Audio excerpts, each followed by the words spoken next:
दानीन नहाकर वापस आती है तो अज़लान वहाँ नहीं थी। ये देखकर वह समझ जाती है कि जरूर वह मस्जिद जा चुका है, इसलिए वो खुद नमाज पढ़ती है और नमाज पढ़कर घड़ी की तरफ नज़र घुमाती है तो अभी 6 बजने में वक्त था। ये देखकर कुछ सोचते हुए वो अपना दुपट्टा सिर पर ओढ़कर नीचे की तरफ अपनी किताबें लेकर गार्डन में चली जाती है। कल से उसके एग्जाम शुरू होने वाले थे, इसलिए पढ़ाई का प्रेशर भी ज़्यादा था। यह उसकी पोस्ट ग्रेजुएशन की फर्स्ट ईयर के फाइनल एग्जाम्स थे, इसलिए प्रेशर भी ज़्यादा था। वो नीचे आती है तो हॉल में ही सोफे पर उसे अमीरा जी और रुबाब जी बैठे दिखती हैं, जो किसी जरूरी चीज पर मशवरा कर रहे थे। ये देखकर वो हल्का सा मुस्कुराते हुए उनके पास जाकर उन्हें सलाम करती है तो वह दोनों भी मुस्कुराते हुए ही बड़े प्यार से उसका जवाब देते हैं और अमीरा जी मुस्कुराते हुए कहती हैं, तुम इतनी जल्दी उठ गई, क्या बात है? और एक वो है तुम्हारी बहन, उसकी नींद तो तब तक ना पूरी हो जब तक जबरदस्ती उसे उठाया ना जाए। मुझे तो समझ नहीं आता तुम दोनों हॉस्टल में साथ रहती कैसे थी। शुक्र है कि तुम उसके साथ थी, वरना वो तो सारे लेक्चर में लेट जाती। अपने खुदा के लिए दानीन, कम से कम उसे भी कुछ तरीके सिखाओ। शादी होनी है कुछ दिनों बाद उसकी, इस तरह तो ससुराल में भी नाक ही कटाएगी वो। मैं बता रही हूँ, जरा बड़ी बहन के फर्ज निभाओ और जरा सख्ती करो, उसे चीज़ों सिखाओ। उन्होंने बेहद प्यार से उससे कहा था। वही उनके इस बदले हुए लहजे पर रुबाब जी जरा हैरान हुई थी। उन्हें समझ नहीं आ रहा था कि अमीर जी के लहजे में इतनी नरमी कहाँ से आ गई, वो भी दानीन को लेकर। वहीं दानीन अमीरा जी की बात सुनकर हल्का सा मुस्कुराते हुए कहती है, मॉम वह संभल जाएगी और वैसे भी जुबैर भाई उसे पलकों पर बिठाकर रखेंगे, आपको फिक्र करने की जरूरत नहीं है, वह संभाल लेंगे। और वैसे भी रात में देर से सोई थी वो। उसकी बात सुनकर अमीरा की भी मुस्कुरा देती हैं। वही रुबाब जी से जब और सब्र नहीं होता तो वह जरा हैरानी से पूछते ही हैं, ये सब क्या हो रहा है? और दानू, ये तुम्हारी मॉम कब से हो गई? तुम्हारी खाला अम्मी तो मैं हूं ना, फिर यह कौन सा नया रिश्ता है जो अचानक से रातों रात बन गया?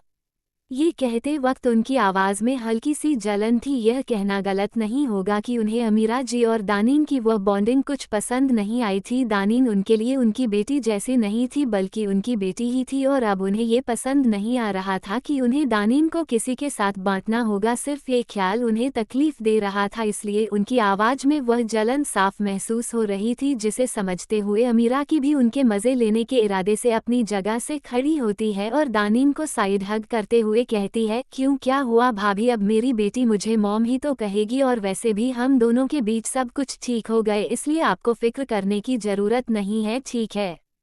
इतना कहकर वह दानीन की तरह देखते हुए मुस्कुराकर कहती है, और बेटा तुम जाओ, जाकर पढ़ाई करो, कल से एग्जाम शुरू है न, और आज मैं तुम्हारे लिए खुद अपने हाथों से नाश्ता बनाऊंगी, ठीक है? जाओ बच्चा। उनकी बात सुनकर दानीन हल्का सा मुस्कुराते हुए वहां से चली जाती है। वहीं रुबाब जी अभी भी अमीरा जी को घूर रही थी, जो उनकी नज़र में उनकी बेटी को उनसे छीनने की कोशिश कर रही थी। इस वक्त रुबाब जी का चेहरा इतना क्यूट था, जिसे देखकर अमीरा जी से और बर्दाश्त नहीं होता, और वो हंसते हुए उनके गले लगकर कहती है, क्या भाभी, इतना पजेसिव तो मैंने आपको कभी भाई के लिए भी नहीं देखा है। फिक्र मत कीजिए, छीन नहीं रही उसे आपसे, जानती हूँ आप बहुत मोहब्बत करती है उससे, पर थोड़ा हक तो दे सकती है ना मुझे? वैसे भी फलक ने बताया मुझे उसके बारे में सब कुछ, इसलिए मैं चाहती हूँ कि जो परिवार उसे कभी नहीं मिला वो हम सब मिलकर उसे थे। क्या इरादा है आपका इस बारे में? उनकी बात सुनकर रुबाब जी हल्का सा हंसते हुए हाँ में सिर हिला देती हैं। यकीनन वो दानीन को किसी के साथ बांटना नहीं चाहती थी, पर वो ये भी नहीं चाहती थी कि दानीन किसी भी तरह की मोहब्बत से महरूम रहे। वो चाहती थी कि उसे सब कुछ बेस्ट मिले। इधर दानीन नीचे गार्डन में आकर वहीं बने एक झूले पर बैठती है और अपनी किताब खोलकर पढ़ने लगती है। वैसे तो उसने सारा सिलेबस पहले ही कवर कर लिया था, पर फिर भी कुछ चीज़ थी जो समझने में उसके लिए ज़रा मुश्किल हो रही थी, इसलिए उन पर कंसंट्रेशन करना भी ज़रूरी था। वह अभी पढ़ ही रही थी कि तभी उसके बगल में रखा उसका फ़ोन अचानक से बजता है, और इतनी सुबह सुबह फ़ोन बजता देख वो अपना फ़ोन उठाकर देखती है, पर यह एक जाना पहचाना सा अननोन नंबर था, जिसे देखकर उसकी पेशानी पर जरा बल पड़ता है। इस नंबर से उसे पिछले एक हफ्ते से लगातार कॉल आते जा रहे थे, पर न जाने किसका नंबर था। कुछ सोचते हुए वह फोन उठाकर कहती है, हेलो हेलो, पर उसके लगातार कुछ ना कुछ कहने पर भी दूसरी तरफ से कोई आवाज नहीं आती। ये देखकर वह जरा चिढ़ते हुए कहती है, देखिए, या तो आप बता दीजिए कि आप हैं कौन, वरना मैं आपका नंबर ब्लॉक कर दूंगी। इस तरह बार बार मुझे कॉल करके परेशान करने का मतलब मैं समझ नहीं पा रही हूँ। अगर आपको बात ही नहीं करनी तो आप न कॉल क्यों करते हैं? पिछले 1 हफ्ते से मुझे लगातार आपके कॉल आ रहे हैं और अगर अब ऐसा एक बार और हुआ तो न सिर्फ मैं आपका नंबर ब्लॉक करूँगी बल्कि आपके खिलाफ कंप्लेंट भी करूँगी, इसलिए ख्याल रहे कि मुझे इस तरह दोबारा परेशान ना करें आप। इतना कहकर वह गुस्से में फ़ोन काट देती है। वो इस नंबर से लगभग परेशान हो गई थी। पिछले 1 हफ्ते में उसे कम से कम 30-40 बार इस नंबर से फ़ोन आ चुका था और हर बार जब वो फ़ोन उठाती थी तो दूसरी तरफ से कोई कुछ बोलना ही नहीं था। कई बार तो वह खुद बार बार नंबर ट्राई करने की कोशिश करती थी पर हर बार नंबर स्विच ऑफ बताता था, जिसका मतलब साफ था कि सामने वाला शख्स शायद उससे बात नहीं करना चाहता या बात करने की हिम्मत नहीं बटोर पाया। कुछ देर तक ऐसे ही परेशान रहने के बाद वह एक गहरी सांस लेती है और अपना मोबाइल साइलेंट पर करके वापस पढ़ाई में अपना ज़हन लगा लेती है और जल्दी ही उसका पूरा फोकस पढ़ाई पर लग भी जाता है। इधर दूसरी तरफ मिस्टर दाऊद एक बड़े से पार्क में एक बेंच पर बैठे हुए थे। वो कल रात से यही थे, घर जाने की हिम्मत थी ही नहीं। सवालों ने इस कदर उन्हें घेर रखा था कि उन्हें कुछ समझ नहीं आ रहा था आखिर वो करे तो करे क्या। उनका अतीत इस तरह उनके सामने आ जाएगा, इस बात की उन्हें उम्मीद नहीं थी। ना वो दानीन को अपनाना चाहते थे और ना इस बात को नज़रअंदाज कर पा रहे थे कि वो उन्हीं की औलाद हैं। अब उन्हें समझ आ गया था कि क्यों उन्हें वो लड़की इतनी जानी पहचानी लगती थी। वह आंखें जो किसी की याद दिलाती थी, दिलाए भी क्यों ना। दानीर की आंखें बिल्कुल लैला की तरह थी, फिर वो कैसे उन आंखों को भूल सकते थे। वो अभी इसी कश्मकश में थे कि तभी उनका फ़ोन बजता है, जिसे वो उठाते हैं तो दूसरी तरफ से मिसेज दाऊद कहती हैं, कहाँ हैं आप? रात से लौटे तक नहीं है। आपको पता भी है मुझे कितनी फिक्र हो रही है। कम से कम एक दफ़ा इत्तिला तो करा दिया कीजिए। यहाँ मैं रात भर आपके आने का इंतजार कर रही थी पर ना तो आपने मेरा फ़ोन उठाया ना ही खुद से राबता करने की कोशिश की। ये कैसी हरकत है मिस्टर दाऊद? कुछ तो सोचा किसी मेरे बारे में भी। मैं पहले ही इनाया की वजह से परेशान थी और अब आप इस तरह बिना बताए चले गए। मुझे नहीं पता आप कहाँ हैं पर फिलहाल जल्द से जल्द घर आए। इनाया को भी होश आने वाला है और उसे आपकी ज़रूरत है। मुझे पता है मेरे लिए तो आप आएंगे नहीं, कम से कम अपनी बेटी के लिए आ जाए। इतना कहकर वो फ़ोन काट देती है। वही मिस्टर दाऊद अभी भी अपने हाथ में मौजूद उस फ़ोन को देख रहे थे जिसमें कुछ देर पहले उनकी बेगम ने उनके हाल चाल पूछे थे और अपने घर आने की सलाह दी थी। उनकी आवाज़ में फ़िक्र थी जिसने आज पहली बार मिस्टर दाऊद को पछतावा महसूस करने के लिए मजबूर कर दिया था। वह औरत जो उनकी बीवी थी, जिसने अपनी सारी ज़िंदगी उनकी खिदमत में बिता दी। क्या होगा जब उस औरत को ये पता चलेगा कि उनके शौहर ने उन्हें धोखा दिया है? सब कुछ बिखर जाएगा, उनके साथ उनका रुतबा, उनकी फैमिली, सब कुछ। यही सोचते हुए मिस्टर दाऊद घबराते हुए खुद से कहते हैं, नहीं, मैं किसी को कुछ पता नहीं चलने दूंगा।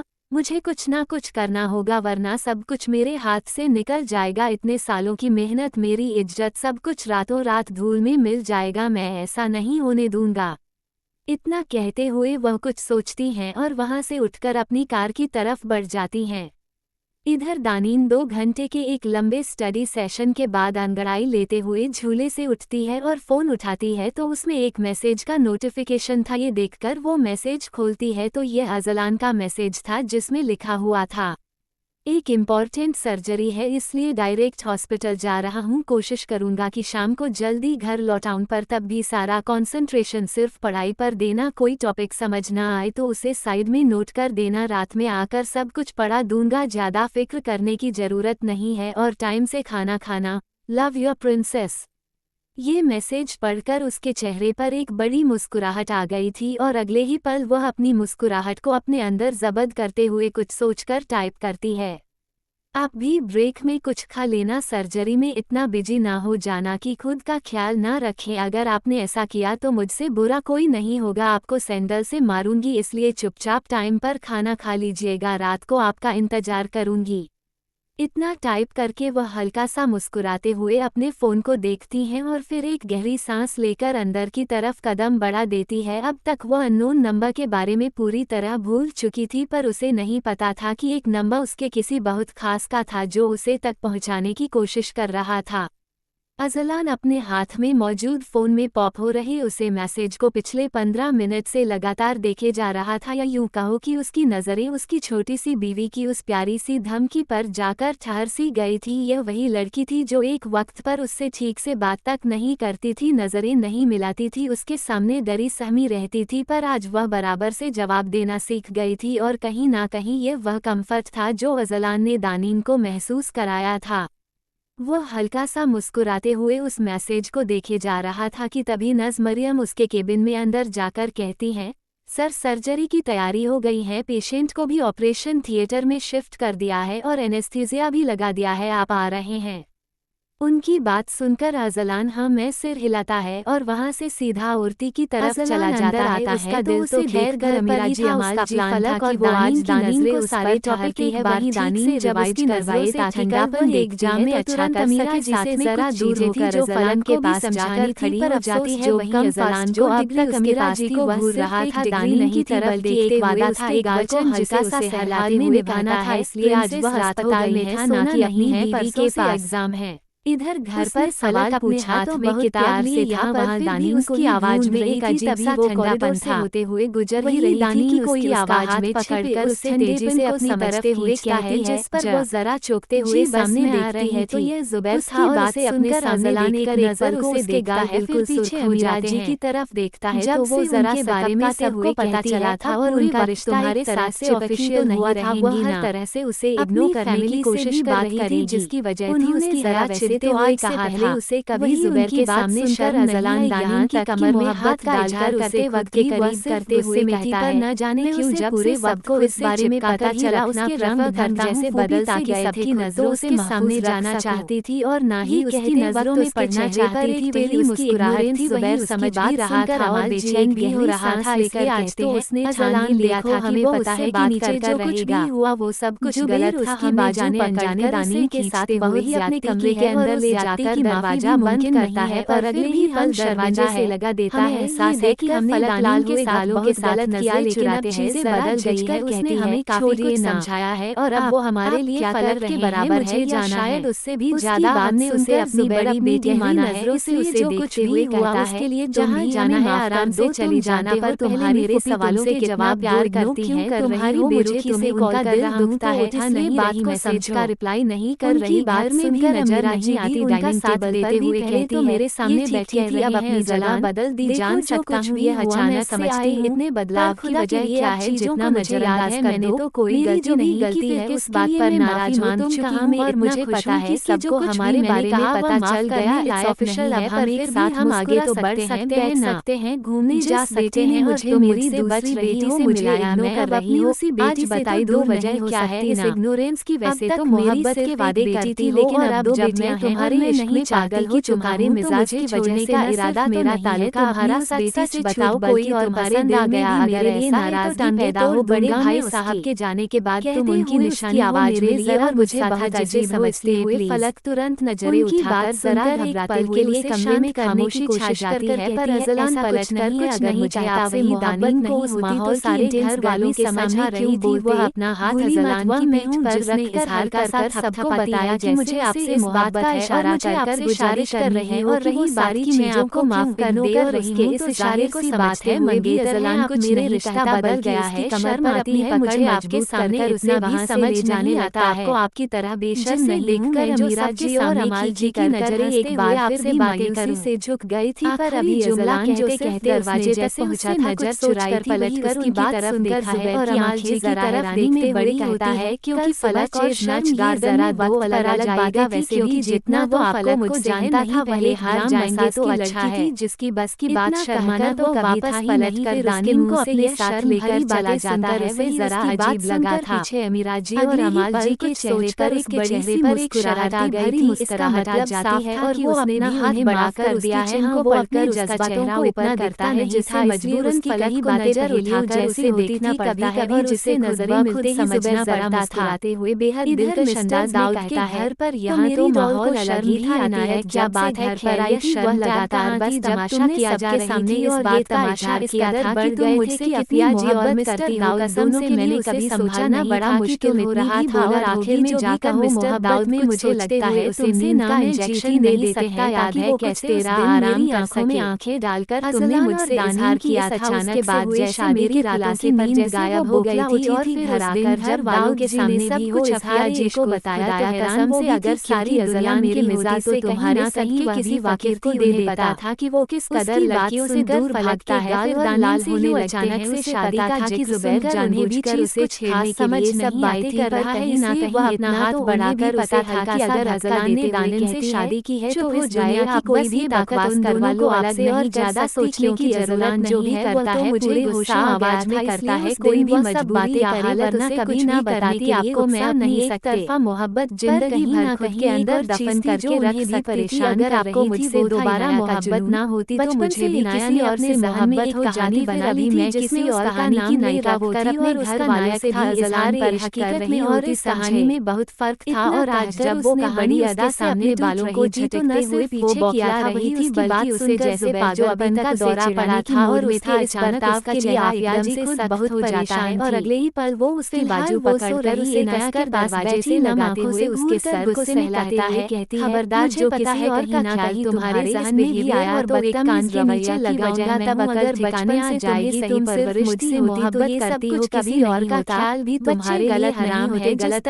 मेरे लिए किसी और का ख्याल हराम है तुम्हें ली गई परवरिश अगर किसी और से मोहब्बत करने का सोचा भी कुछ ना करती तुम्हारे जहन पर इस तरह पागल ना सवार होता पर मैं उठाकर किसी और तुम्हारे अब्बू और मेरे लाड ने तुम्हें इस तरह बिगाड़ दिया है कि मैं चाहकर भी तुम्हें नहीं सुधार सकती हुए बस दुआ है कि तुम इतना मजाक कर जब समझने का वक्त आए तो कर रहे हैं जाहिर है कि मुझे आपसे मोहब्बत है तो किसी और से मुझे फर्क नहीं पड़ता मेरी जिंदगी में मेरे दिल में सिर्फ आप है मुझे किसी और की जरूरत नहीं। इस तरह देखकर वो खुश तो नहीं थी पर कभी-कभी बड़ा शांत होता है और अपना हाथ बढ़ाकर उसके बालों को छीकर भी उन्हें नहीं आगे बढ़ पाते उसके माथे पर अपने होठ यही कर रहा था चूमता है और फिर वापस उससे दूर होते हुए कहता है किसी में बेहतरी है अब जाओ और अच्छे से पढ़ाई करो मुझे बचता है जाना है कुछ सर कान पर लगते हैं अजलान को तरफ करना जरूरी है आवाज आने में देर होगी तुम भी दानिम के साथ रहना और के बारे में जो कुछ ध्यान दिला लगाने के लिए कहा था सब पढ़ाई के साथ नो कॉम्प्रोमाइज पर बड़ा अजीब सा बैकग्राउंड है 7 साल से पहले की तो कोई इन्फॉर्मेशन उस लड़की की दरवाजा खोल देता है जो इन्फॉर्मेशन तुरंत भागते हुए वहां से निकल दिया है उसके बारे में कुछ भी पता नहीं चल रहा बस उसकी माँ की और उसकी तस्वीर है आप कहें तो तस्वीर आपको भेज दूं शायद उससे आपकी कोई मदद हो जाए।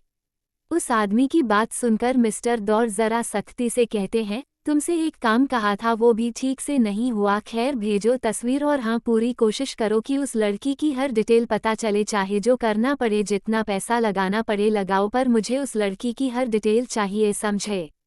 इतना कहकर वह फोन काट देते हैं और बेचैनी से अपने फोन को घूरने लगता है तभी कुछ पल बाद उनके फोन में एक मैसेज का नोटिफिकेशन आता है जिस पर वो जैसे ही उस मैसेज को खोलकर देखते हैं तो ये तस्वीर थी और जैसे ही उस तस्वीर में मौजूद माला पर उनकी नज़र पड़ती है उनकी आंखें हैरानी से बड़ी हो जाती है और उनके मुंह से निकलता है मालती।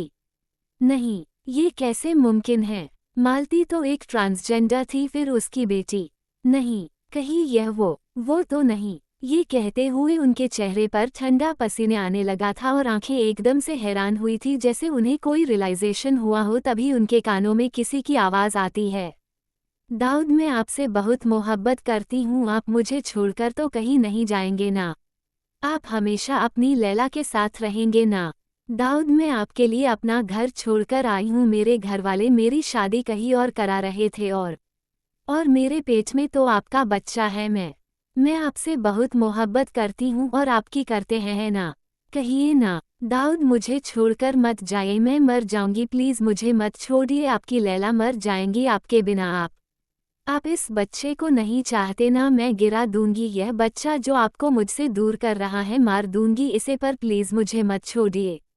यही सब याद करते हुए वो एकदम से अपनी आंखें खोलते हैं इस वक्त उनका चेहरा बिल्कुल काला पड़ा हुआ था जैसे उन्हें कोई होश ही नहीं था और अगले पर वो टेबल पर रखी अपनी कार की चाबी उठाकर तेजी से कमरे से बाहर निकल जाते हैं। इस वक्त वह जैसे बौखलाए हुए थे उनके जहन में क्या चल रहा था ये कोई नहीं जानता था पर कुछ तो था जो शायद उन्हें समझ आ गया था।